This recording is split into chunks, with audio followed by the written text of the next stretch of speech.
Friday, we're expecting highs in the 80s, even 85 possible on Friday. Not a bad Easter. We should be topping out in the 70s on Easter. All right, Doug Johnson in the sports office with a lot to talk about tonight. I certainly do, and that sounds like good golfing weather there, Dennis. It has been more than a decade since Tiger Woods has won a major golf championship, but today, for the first time in his career, Woods came from behind to win the Masters. Woods started the final round this morning, trailing Italy's Francesco Molinari by 2 shots, and after 11 holes, he sat 3 strokes behind, but he chased down the reigning Open champion with a 2 under 70.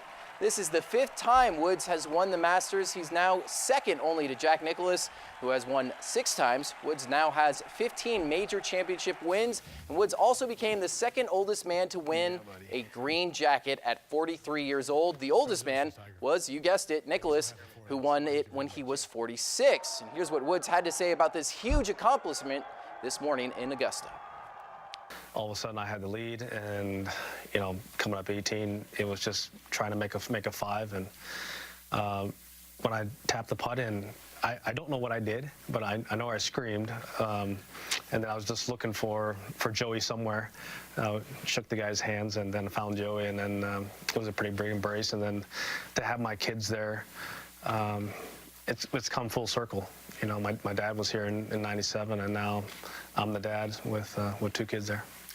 Yeah, you got to thank the kids. All right, several sources have reported that the Kings and former Lakers head coach Luke Walton have agreed to a deal in principle to make him the next head coach here in Sacramento. However, there's been no formal announcement from the Kings. League sources told ESPN and The Athletic that Walton will come to the Kings in a 4-year deal. Kings GM Vlade Divac and Walton are said to have been meeting all weekend. Still, no official announcement has come. And while the Kings are remaining silent, Walton's former boss, Warriors head coach Steve Kerr, well, he's talking about the move.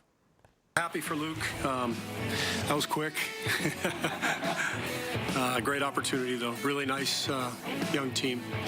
I thought Dave Yeager did a tremendous job there the last few years, and they've established a really good foundation. So it's a hell of an opportunity for them. Yeah, one heck of an opportunity for him. Meanwhile, the playoffs do continue in the NBA. Let's head up north to where the Thunder are facing the Trailblazers in Portland. Both the Thunder and Blazers have lost in the first round of each the last 2 years. Well, one of them's going to win this year. First quarter, C.J. McCollum drives and kicks out to Damian Lillard in the corner for 3. OKC trailed by as much as 19, down by 6 at the half. Fourth quarter, Portland up 3. McCollum splits the defense, drives into traffic, and somehow gets the floater to fall in and a foul. Under 3 minutes to play, Thunder down 4. Jeremy Grant misses the 3. Steven Adams tips it out to Paul George, who buries the 3. OKC down 1. However, during the next Blazers possession, Lillard fires from way outside and buries the 3 deep. Lillard finished the game high 30 points. Blazers win game 1, 104-99.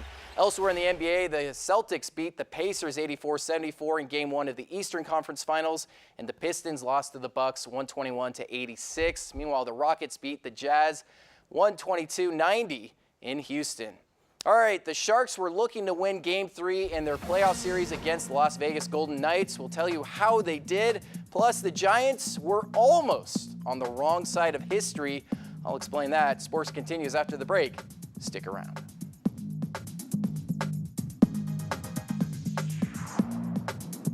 Sharks did not have an easy task ahead of them as they headed to Sin City for Game 3 of the Pacific Division Round 1 playoffs. It wasn't a good start for the Sharks. Mark Stone on the Knights with the backhanded short shot scores a goal just seconds into the first period. He had a hat trick tonight. Later, Max Pacioretty slaps another one in on goalie Martin Jones. 2-0 Golden Knights. Sharks finally answered back. Kevin LeBanc struggles to get the shot in. Golden Knights actually challenged that goal, but it was ruled good. But then just 21 seconds into the second period, Knights again with a goal. Then 36 seconds into the third period, Stone again scores the second of 3 goals he had tonight. Sharks later got 2 quick goals in the third period, but they did not play their best tonight. They lose this game 6-3. Game 4 will be Tuesday night in Las Vegas. Knights lead the series 2-1. Here's Sharks center Joe Thornton on Mark Stone, who had his first ever hat trick for Vegas tonight. I think, penalty kill just, sharpen up a little bit. You got to know when he's on the ice because he's hot. That whole line, has been playing really, really well. So, whoever gets out there against him, make them play on their end, make them play 200 feet, and make them earn their goals. The Giants were looking to sweep the series from the Rockies after winning the first 3 games in San Francisco, but Rockies pitcher German Marquez, well, he came out strong in this game. He had a lot of help from his outfield, Ian Desmond, robbing this hit from Pablo Sandoval in the 3rd with a diving catch, and Charlie Blackmon taking this one away from Joe Panik in the 4th with a sliding catch. The top of the 5th, Nolan Arenado gets a 3-run homer, his first home run of the season. It was a no-hitter into the bottom of the 8th inning, in large part thanks to plays like this one from Arenado. Look how he grabs that with his bare hand, but also in the 8th, Evan Longoria finally knocks one into the hole for a base hit. You can just see the frustration Arenado has missing that play. Giants fans, though, they loved it. Nobody wants to see a no-hitter pitched against their team. In the end, though, the Giants lose this game 4-0. Here's Bruce Bochy speaking about Marquez and almost losing in a no-hitter.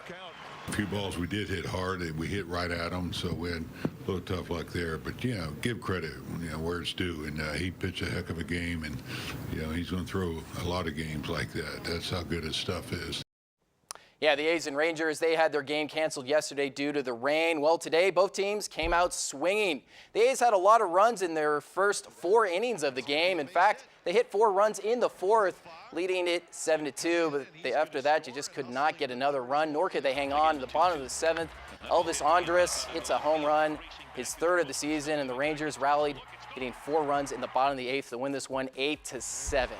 So, again, Joe, it's going to be tough, though, for the Sharks. They have to play another game in Vegas before they come back. Yeah, don't like those odds when it's 2-1. Hard to close out that series. All right, have a good night, everybody. We'll see you back here tomorrow morning.